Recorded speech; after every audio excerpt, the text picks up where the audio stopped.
Good afternoon and welcome to our virtual class in your subject BAFM 6102 and BAFM 6101, and this is financial management. And our discussion today is on the week 6 module, and this is the part 1 of this cost of capital structure theories.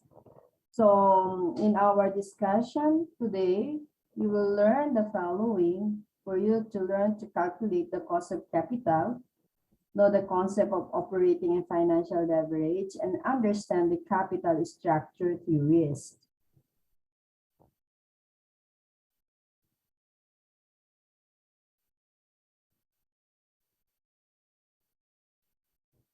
In this lesson today,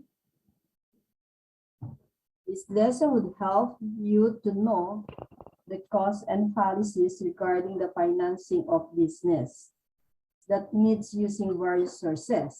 So for the cost of capital, this is the required return on the various type of financing.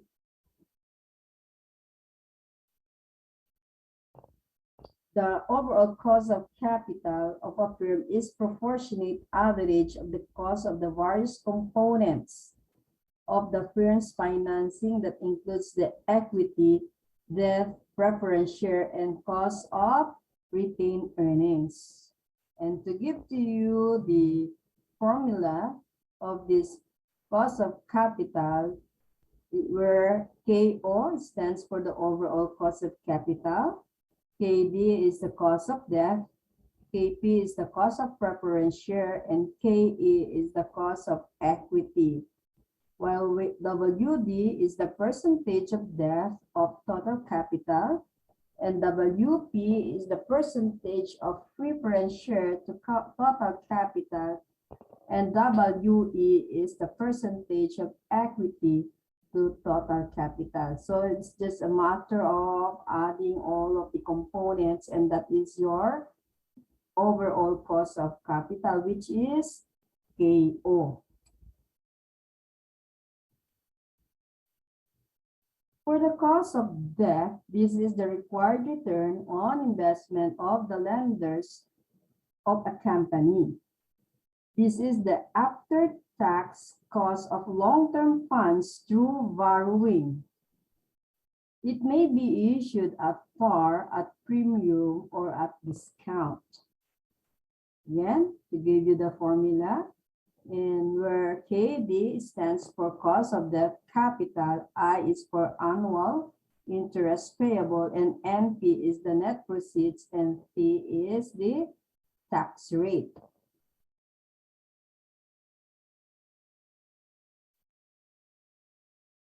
Cost of preference share, this is the required return on investment of the preferred shareholders of the company.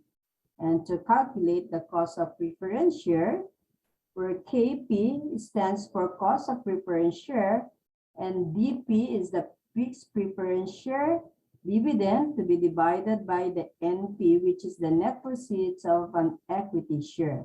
So here is the formula of cost of preference share. The cost of equity, which is known as the required rate of return on investment of the common shareholders of the company. This can be calculated using the following approaches. We have the dividend price approach, the dividend price plus growth approach, and the earning price approach. For the cost of equity under the dividend price approach, where KE stands for cost of equity capital, and the D, that is the dividend per equity share, to be divided by the NP, and that is net proceeds of an equity share. Another cost of equity using the dividend price plus growth approach, where KE stands for cost of equity capital to be divided by the D, which is the dividend per equity share, and G stands for growth in expected dividend and NP is equal to the net proceeds of an equity share. So D divided by the NP plus the growth. And another cost of equity under earning price approach, where K is the cost of equity capital and E is the earning per share to be divided by NP, the net proceeds of an equity share.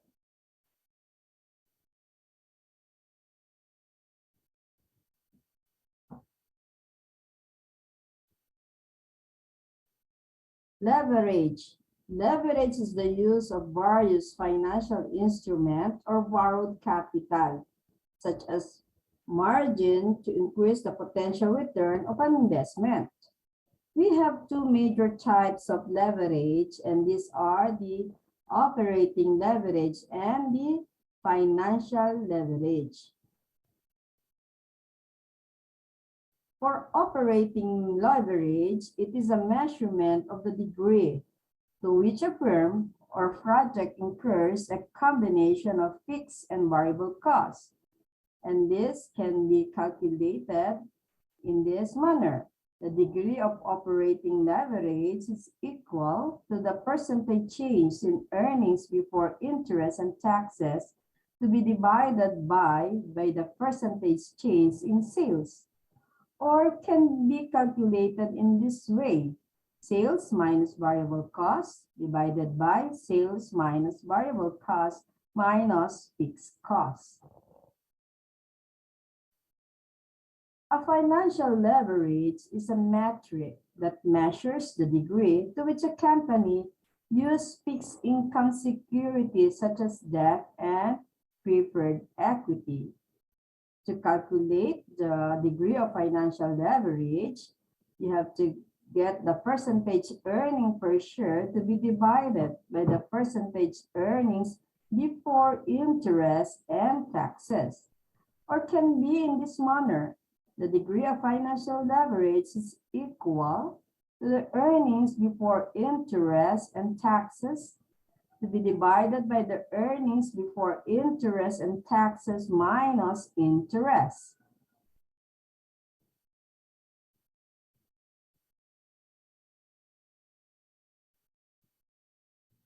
Capital structure theories is a mix or proportions of a firm's permanent long-term financing represented by debt, preferred stock, and common stock equity.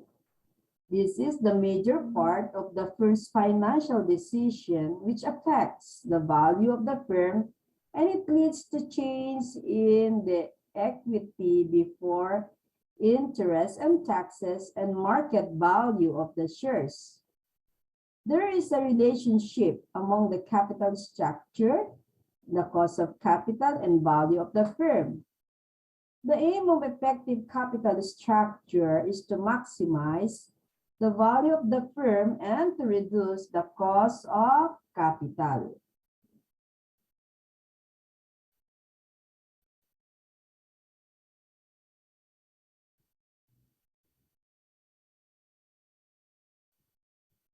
The capital structure theories include the traditional approach and the modern approach.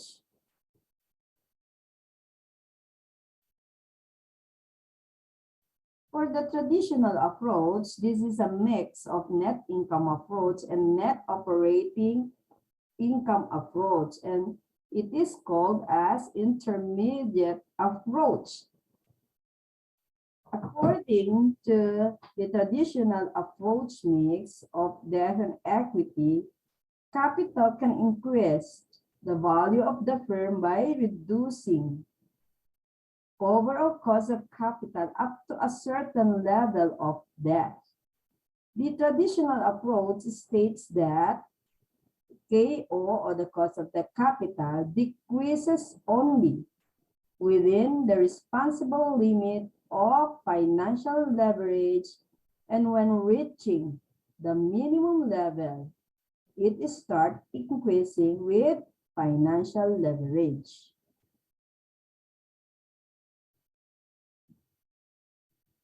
The modern approach under this capital structure, that is, we have this net income approach, the net operating income approach, and the Modigliani and Miller approach. Under net income approach, the capital structure is relevant to the valuation of the firm. In other words, a change in the capital structure leads to a corresponding change in the overall cost of capital, as well as the total value of the firm. The value of income is, in this approach, is the earnings before interest and taxes. Under net operating income approach, this is the opposite of the net income approach for the capital structure decision that is irrelevant to the valuation of the firm. The market value of the firm is not at all affected by the capital structure changes. The income amount in this approach is the net income after interest and taxes. And under Modigliani and Miller approach, it states that the financing decision of a firm does not affect the market value of a firm in a perfect capital market. In other words, this approach maintains that the average cost of capital does not change with the change in the debt-weighted equity mix or capital structure of the firm. So that ends my discussion today, and this is the part 1. And for the next virtual classes, we will have the part 2. And under this part 2, I will be presenting the illustrative example of this cost of capital, and as well as the dividend policy. Okay, so I'm now giving you my last slide, and class, thank you for listening.